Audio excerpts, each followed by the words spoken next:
Salut tout le monde, j'espère que vous allez bien. Bienvenue sur ma chaîne YouTube. Je vais partager avec vous une expérience, voilà une petite vidéo. Je vais parler des problèmes des vitres électriques. Comment faire un diagnostic, comment trouver la panne et comment les réparer. Donc je suis sur une Opel Meriva. Si vous remarquez, celle-là elle marche. Celle du côté passager, j'appuie,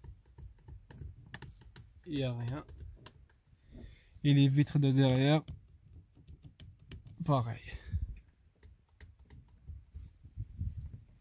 Sachant que la sécurité elle est pas activée, elle est désactivée. Donc là, si je désactive la sécurité, les vitres ne vont pas marcher de l'arrière des passagers.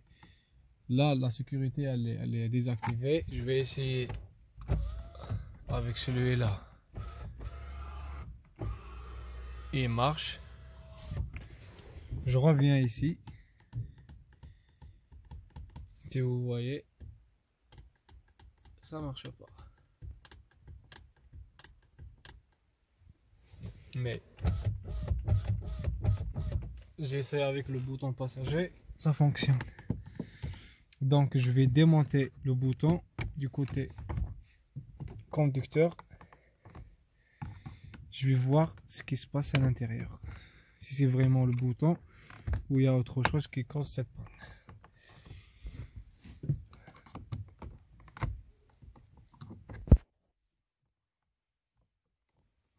Donc pour le faire sortir, c'est simple. C'est simple pour le faire sortir.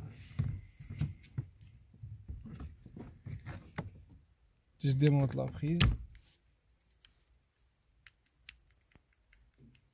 Je vais essayer les vitres. Ce qui est bon sur Opel, c'est qu'on débranche la commande côté conducteur. Les autres côtés ne sont pas reliés avec le côté conducteur. Par contre, les autres voitures, par exemple les françaises, si on démonte la commande du côté conducteur, les autres vitres ils vont pas marcher.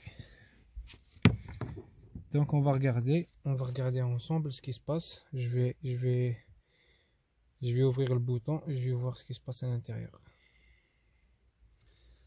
Donc pour l'ouvrir, c'est simple, il y a quatre crochets qui accrochent le... Donc je rentre le tournevis.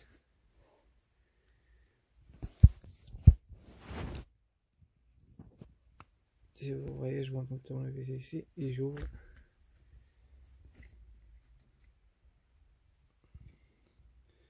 Donc je vais voir ce qui se passe ici. Si c'est vraiment le bouton ou non. Je vais faire un petit diagnostic parce que je peux pas le faire avec une seule main. Et je reviens pour expliquer ce qu'il y a vraiment. A tout de suite. Les amis, j'ai vérifié le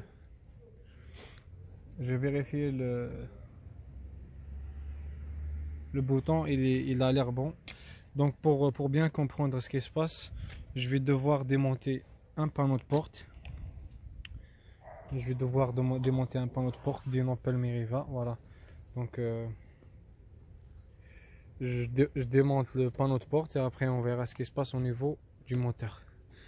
A tout de suite. Donc après avoir démonté le panneau de porte de la Opel, pour voir ce qui se passe dans les vitres, voici le moteur. Voici le moteur. On va débrancher la prise. On va regarder ce qui se passe.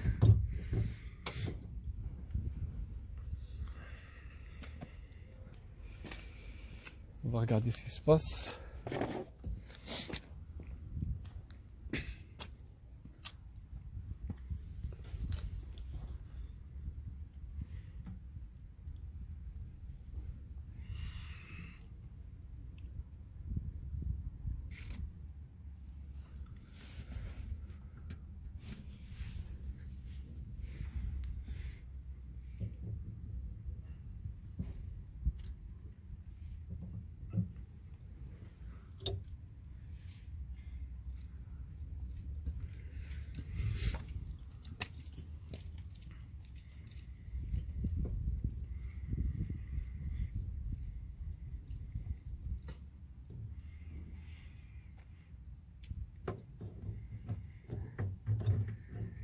Donc je contrôle bien l'alimentation si elle est présente.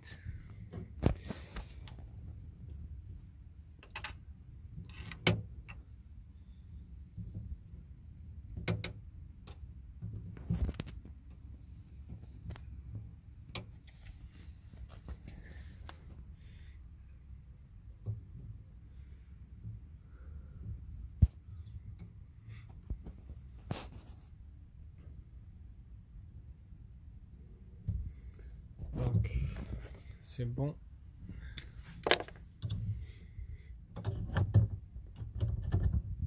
Ensuite je vais brancher.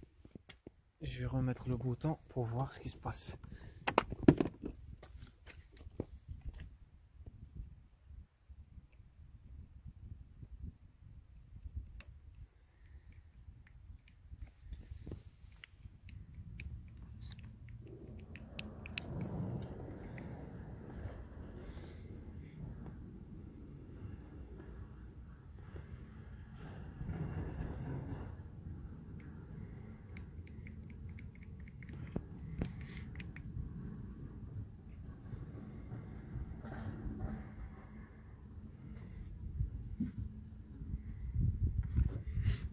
Si j'ai bien compris,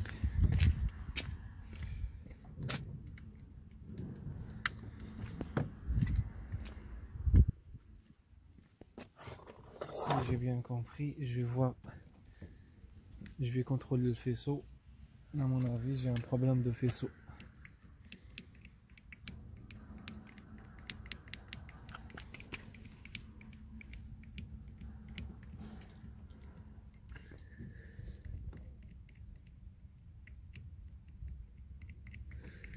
On va regarder ensemble. Je vais démonter la partie électrique du moteur. On va regarder ensemble. Donc les amis, j'ai démonté même le moteur à l'intérieur pour comprendre ce qui se passe. Parce qu'à mon avis, c'est une panne un peu chiante, quoi. Donc je vais voir, je vais faire des tests et je vais essayer de trouver la panne. Je vous tiendrai au courant dès que je trouve la panne, tout de suite. Parce que je peux pas tenir le téléphone longtemps, je peux pas travailler comme ça, c'est gênant. À tout de suite. Donc les amis, j'ai démonté le moteur, j'ai démonté la partie électrique, j'ai libéré le mécanisme et j'ai descendu la vitre manuellement avec la main. Je vais essayer pour voir si ça marche. Là j'essaie, ça marche pas. Je vais essayer de devant.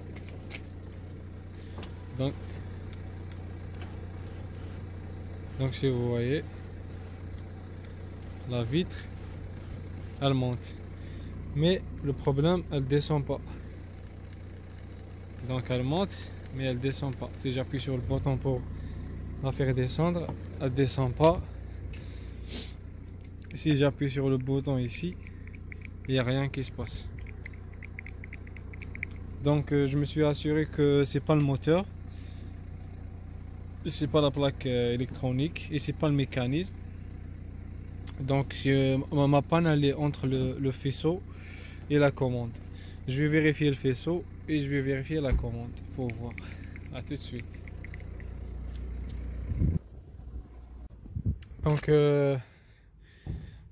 Donc les amis, si vous avez vu, si vous m'avez suivi, j'ai vérifié tout. J'ai vérifié le faisceau. J'ai démonté le faisceau de cette partie. J'ai bien vérifié, il n'y a rien qui est coupé. Par contre ici les amis, voici la panne. La panne elle est bien là. Donc on a un problème de faisceau.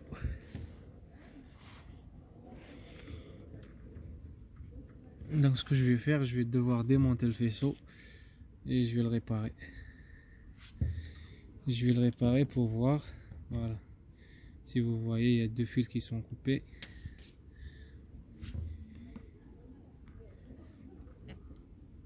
Voilà. Donc je vais le faire. Je vous tiendrai au courant. À tout de suite. Donc si vous voyez les amis, l'origine de la panne, ça fait 2 heures que je suis dessus. Si vous voyez l'origine de la panne, donc on a l'humidité. Et on a un faisceau qui est coupé. Donc on a des fils coupés, on doit les rallonger. Il y a même le troisième. Et je crois ils sont tous coupés. Donc je vais les réparer. On va le réparer ensemble en tout cas. À tout de suite. Donc si vous voyez, j'ai bien soudé 3 fils. Je les ai bien soudés. Donc je vais faire l'isolement. Je vais l'isoler. Après je vais les passer dans la gaine. Et je vais les rallonger avec les autres. Je soude encore. Et je fais l'isolement.